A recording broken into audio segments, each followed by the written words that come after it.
Okay, everyone, welcome back to the shop here. Got a little bit of an upgrade today. You all know how Dodges and trucks in general always need a little bit more stopping power. So, using some available parts in the aftermarket,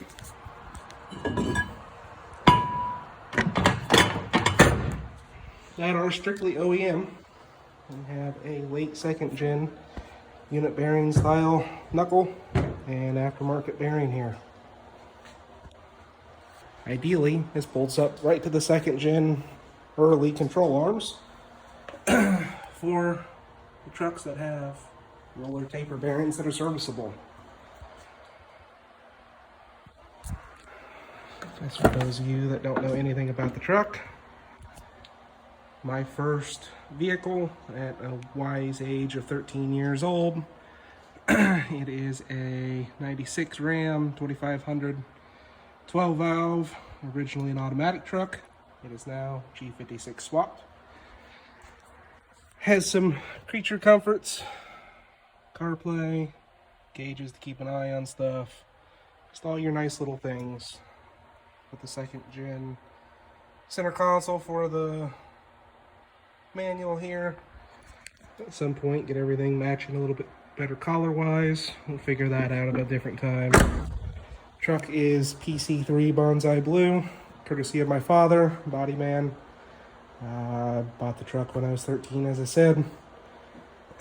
pretty stoked at 13 to get a truck of this quality. Later on, backed into in a parking lot, got a sport front end swap. Later on, once I moved out and had a big boy job, sport headlight conversion. Factory third gen wheels, had those since early college.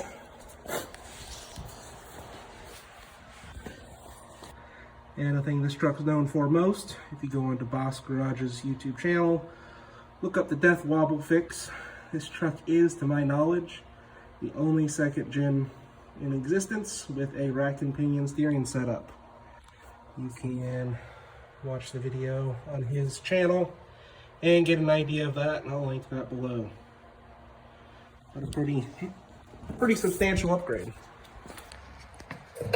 But the thing we're talking about today is factory second gen brakes. They are on the small side. Grab a light here.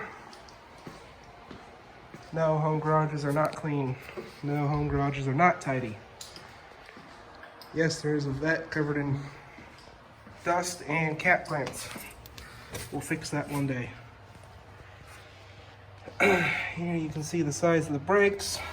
Plenty of distance between the wheel and the brake. Any gap between the caliper and the wheel.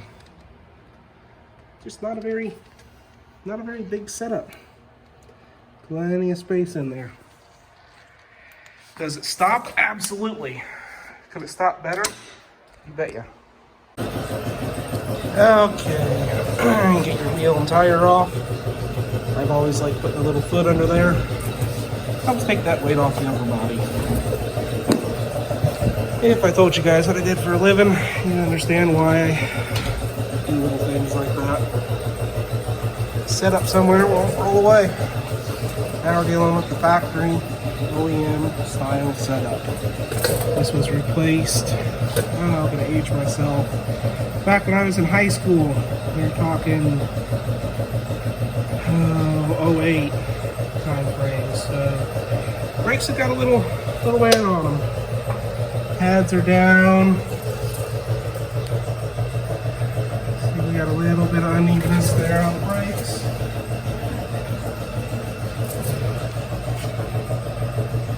Inside pad's a little thicker, and the inside's a little thicker than the outside. My biggest complaint that this truck's always had: taper roller bearings for wheel bearings. All right, 6-sided nut to tighten it, so you can't get the torque and the wobble and slop in the bearing just perfect. But I put 100,000 miles on it. It's a 470,000 mile truck. Might look like it. So, not perfect, is just fine. But the biggest problem, everything thing I've thought on this truck for years is the slide pins within here. They are fully exposed. Every time you drive through bad weather, stuff will get in the end here, where it mounts up to the knuckle back in there, fully exposed. I kid you not, when I was driving this every 6 months, you would grease this with whatever, grease you're recommended. But have used everything from the high-end orange Protect stuff here, which this is the only thing I've seen on their website. See how orange it is there? That does not swell rubber. From their own website, the purple swells this rubber. See how rubbery it is there? So I thought that this silicone slide or Silglide, it all works for about 6 months. 6 months isn't that long when you daily drive it. So, the nice thing about the brakes that we're going to, much like every car for the last 20-25 years,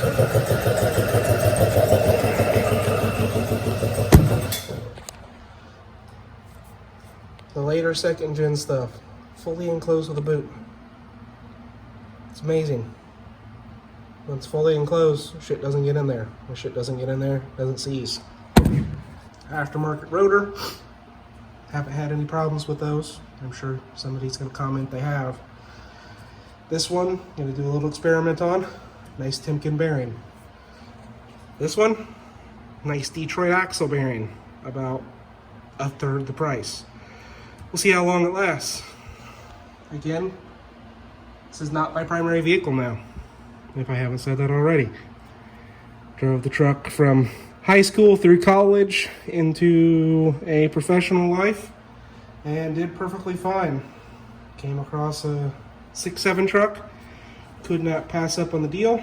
Daily driver now until the Volkswagen's back. But I don't go for anything OEM typically unless it's the engine. Again, if you know where I work, great, you'll understand why. So, AutoZone, or not AutoZone, Advanced Auto Brakes, the calipers here, they are reman TRW. So, at one time, factory OEM calipers. Look at the caliper for this side. Again, this truck's had a lot of firsts. I am sure and know for a fact the four-wheel drive trucks have done a very similar conversion to this. Put the 01, 02 knuckle on an earlier truck. If you're an 01 or 02 truck, you're already set up. Then you can put your 3rd gen rotor, 3rd gen caliper, 3rd gen pads. All's good in the hood. And now you got a 3rd gen brake setup. Haven't seen it on two-wheel drive trucks. They don't get as much love. I get it. But they definitely have their spot in life. So, next thing we're going to do here, we need to start getting this tore apart a little bit here. Caliper off, get that set up and out of the way. Again, I need to get this caliper from the parts store, so we'll get that at some point. And then we will get the knuckle and rotor off, and we will see if that other knuckle bolts up to the upper ball joint, and hidden down in there, the lower ball joint. Okay, have everything off. Took the lower ball joint, big nut, ended up being 1.25 inches. Upper ball joint here, took it off, disconnect the tie rod. Again, this truck's different. It does not have the idler arm that would stick up right in this area. On a factory truck, it does have rack and pinion steering. I'll do a whole video on that. So my steering tie rod looks just a little bit different. Have the caliper up here, as I said. Don't have the caliper yet for this side, so we'll go ahead and start on that later. But just because we're doing upgrades doesn't mean we can't do maintenance. So upper ball joint bad. See what we can come up with, whether it's just the ball joint or the whole control arm, because they are also cracked and weathered. So while we're at it, we might as well go full beans. So let's go check out these brakes compared to what we had. As one of the great YouTubers that I have watched over the years has said, the proof is in the pudding, is in the eating. Here's what we had before. Rusty, crusty, that doesn't matter so much. Yeah, they're worn down. Rotor's definitely not as happy as it used to be. But just visually compare that to the new one. This wheel here came on a truck. This one that was designed with 16-inch wheels from the factory. And, I don't know, 11,000 pounds worth of trailer at 180 horsepower. This set of brakes here on a truck up to 08. That could do 14,000 pounds of trailer supposedly. Actually, the caliper and rotor are the same as on a dually, so getting up closer to 20,000 pounds, I'm pretty certain. With in a 08, it would have had 350 horsepower, 660 foot-pounds of torque, so just a hell of a lot beefier. Incredibly thick caliper, or rotor here. And we look at the distance. Let's grab a tape measure.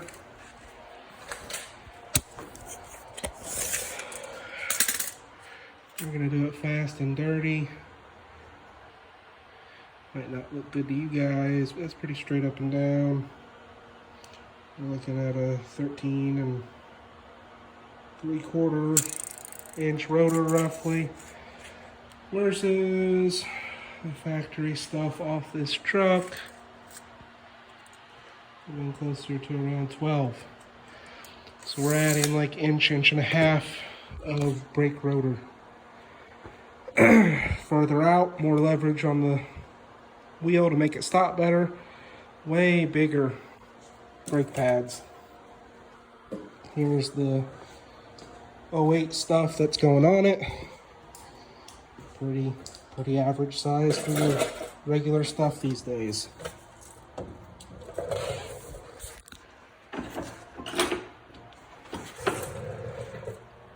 Just set up a little bit. Yeah, I do live in the Midwest. Yes, stuff does rust. Everything on this truck, since I started driving, was originally either coated in oil or in the last 5-6 years, fluid film. So yes, all the shit here is covered in a layer of grease. No, I won't clean it up. This is what protects the truck, keeps it all happy, and makes it survive. It's a 96 in Indiana, Midwest.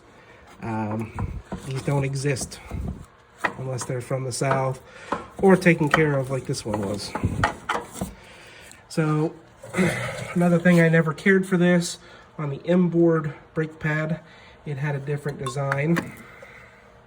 You just see physically how it's not the same size pad as the outboard pad. It's visually not the same. I never cared for that. So there's your new pad. There's your old inside pad.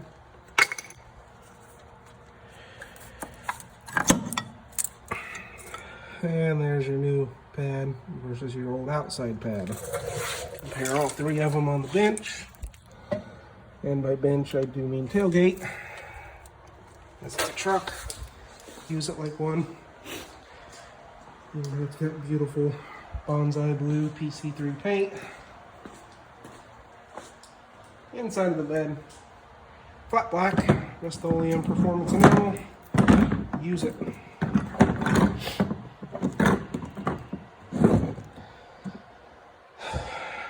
Now class, is there any questions as to why I'm upgrading the bigger brakes?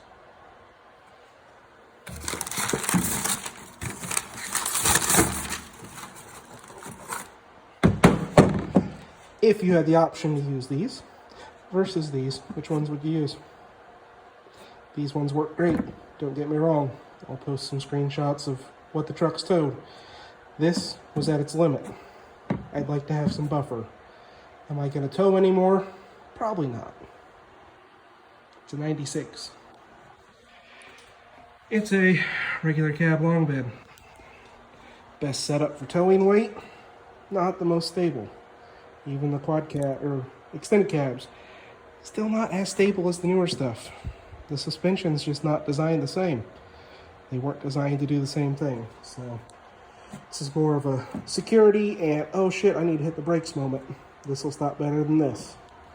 So once we get this all on, I'll follow back up with everyone. Till then, see ya.